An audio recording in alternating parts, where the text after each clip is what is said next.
The incident occurred on March 19th, 1969, and what had happened, we had just started patrolling the river, the Kuadai River complex. They had moved the Barber PBRs further inland, and they brought Swifts in to patrol the deeper areas of the river.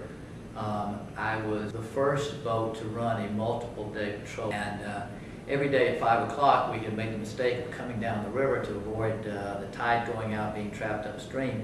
We crossed this one sandbar, which later became known as Ambush Alley.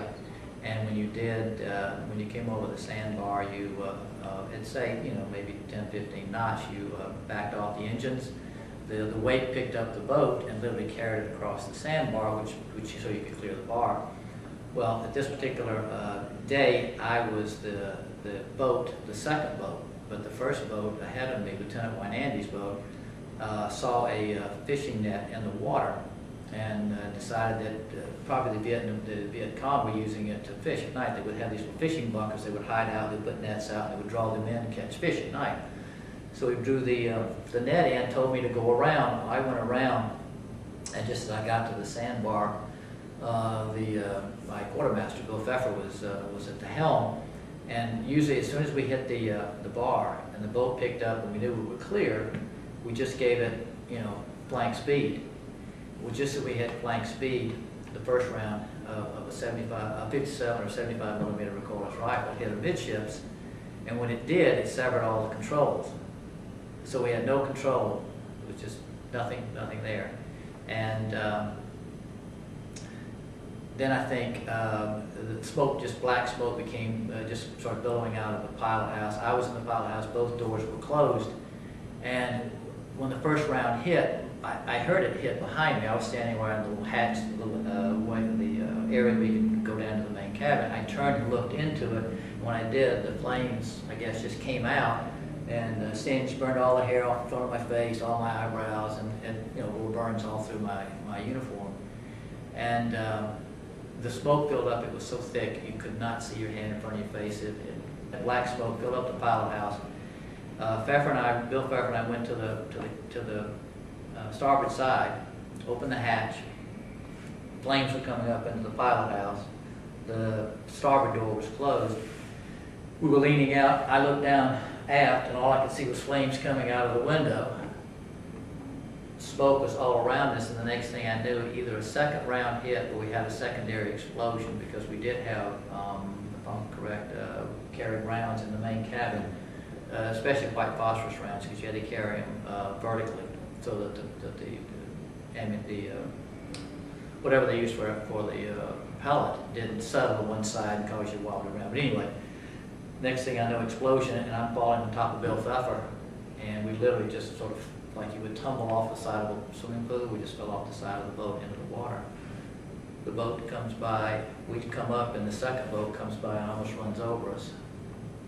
And I'll let Larry kind of pick it up from there, because he's on deck and he's seeing straight ahead, and he's seeing the fire come from the other shore. And I'm in the water with Bill Pfeffer, and let him pick it up. And at that point, we didn't know, or I didn't know, that nobody was driving. That Bill and Mr. Barber were both in the water, and there was 4 Vietnamese ARVN troops in the main cabin, and the 75 millimeter recoilless rifle were basically rockets. We were heading toward shore, where the fire was coming from, and I was just firing what I could, but there was so much black smoke you really couldn't see a lot, but we did. And that went on for seemed like a good while, and then Woody came over we slowed down and the boat went up onto the sandbar, and he came over and asked me how I was, and I said, I'm fine. And Gary Peterson, our boatswain's mate, was injured, and so I think we put him in the water first, and maybe the gunner's mate took him. I forget it. Yeah, I think so took Gary. And the engineman was Ron Wood, just to add that. He was in the peak tank. He was in the very front of the boat. He really couldn't see anything, and Larry was in the very aft of the boat in the 50, so they really couldn't see each other. Right, but Ron Wood, saw that we were heading toward shore and looked back in the pilot house and saw that it was on fire, and so he left the peak tank and went down the side of the boat, because on swift boats you have controls at the aft part of the boat also, the steering wheel and your controls, and he went from, we were running full bore, he went from full forward to full reverse without stopping in the middle. Normally speaking, you would let it, stop in the middle, let the revolution go out and then go.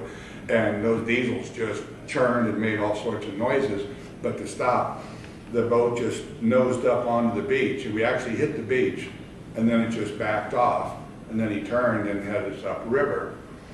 And so we were on the back of the boat, and we put Gary into the water, and I think Gunner was in the water, and I said, "Where's Mr. Barber?" And he said, "He's dead." And I said, "Are you sure?" He says, "Yeah, he's in the main cabin." And I went up the side of the boat, and there was something vertical that was just on fire. And we both thought that that was Mr. Barber. And so I was in the water, and Woody handed me, amazingly enough, 2 Vietnamese, so I had one under each arm, because we were only in 3-4 foot of water.